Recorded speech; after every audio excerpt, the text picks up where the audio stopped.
میں وہاں دیر تک بیٹھا رہا۔ ہمارے درمیان کوئی 7-8 منٹ تک مختلف موضوعات پر گفتگو ہوتی رہی۔ اس دوران نوجوان نے اپنے بارے میں کوئی زیادہ گفتگو نہ کی، بس ادھر ادھر کی گفتگو کرتا رہا۔ کوئی 8 بجے لائبریری میں سنبلہ وارد ہوئی اور اس کی مترنم آواز ایک بار پھر میرے کانوں سے ٹکرائی۔ چلیے جناب، کھانا تیار ہے۔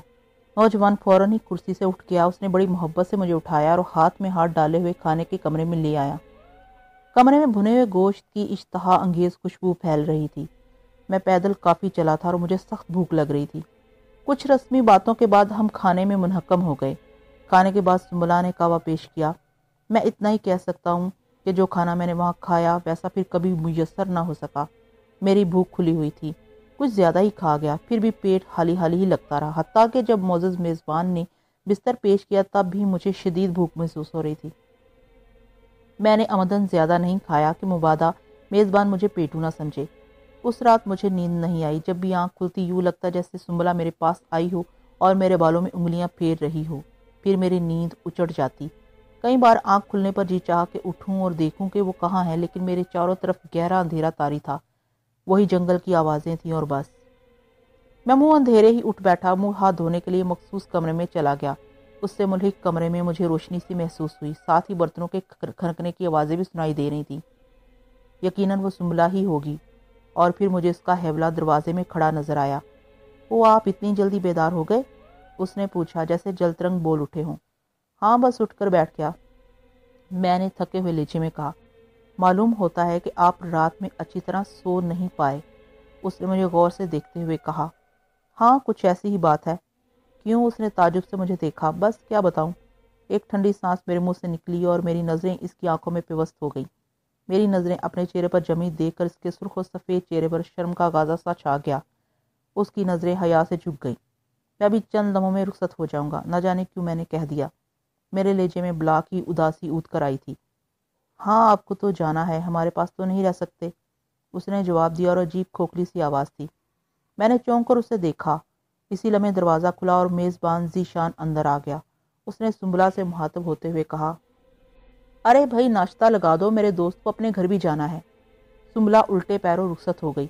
چند لمحوں میں ہم لوگ ناشتہ کر رہے تھے۔ یہ ناشتہ پوریوں اور کبابوں پر مشتمل تھا۔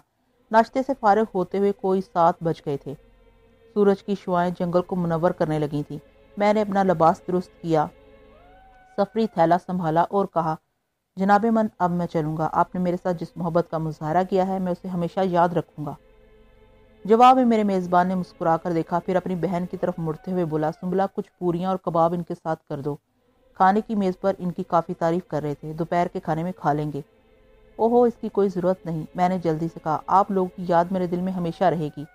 ویسے بھی آپ رسول پور کے قریب ہی رہ رہے ہیں، میں انشاءاللہ پھر آؤں گا۔ میں نے ایک اچٹتی سی نظر سنبلہ پر ڈالتے ہوئے کہا، تب شاید میں آپ کو کوئی خوبصورت تحفہ بھی دے سکوں۔ سنبلہ نے آنکھیں جھکا لی، یکایک وہ جیسے چونک گئی۔ جلد ہی اس نے چند پوریاں اور کچھ کباب نکالے اور میرے سامنے ایک رنگین سے کاغذ میں انہیں باندھ دیا۔ پھر اسے میری سمت بڑھاتے ہوئے بولی، یہ رکھ لیجئے۔ ارے اس کی کوئی ضرورت نہیں، میں نے تکلف برتا۔ میری خوشی کے لیے رکھ لیجئے، اس نے دوبارہ کہا۔ میں نے ہاتھ بڑھا کر اسے لے لیا۔ میں نے اپنی انگلیاں عمدن اس کے ہاتھ سے ٹکرا دی۔ مجھے یوں لگا جیسے برف کے ساتھ میرا ہاتھ مس ہو گیا، کچھ ایسی ہی سرد تھی وہ انگلیاں۔ جب میں مکان سے باہر نکلا تو وہ دونوں بہن بھائی کچھ دور تک مجھے چھوڑنے بھی آئے، اور پھر الوداعی مسافے کے بعد میں اپنے رستے پر چل پڑا۔ اس وقت تک دھوپ ہر طرف پھیل چکی تھی، جنگل میں زندگی اونت کر آئی تھی، چڑیاں ادھر ادھر اڑ رہی تھیں۔ میں نے کچھ فاصلے پر رک کر پیچھے دیکھا، وہ دونوں اب وہاں موجود نہیں تھے، البتہ 2 فاختائیں کافی نیچی پرواز کرتی ہوئی میری طرف چلی آ رہی تھیں۔ جب وہ میرے سر کے قریب سے گزریں تو انہوں نے منہ سے کچھ آوازیں نکالیں اور اڑتی ہوئی درختوں کے درمیان گم ہو گئی۔ میں اداس اور بوجھل قدموں سے چلتا رہا۔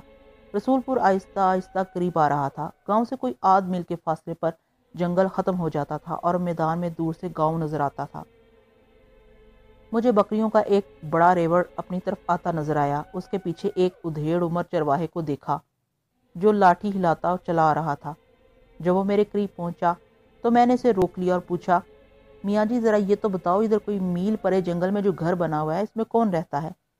کون سا گھر؟ چرواہے نے ماتھے پر شکنیں ڈالتے ہوئے پوچھا۔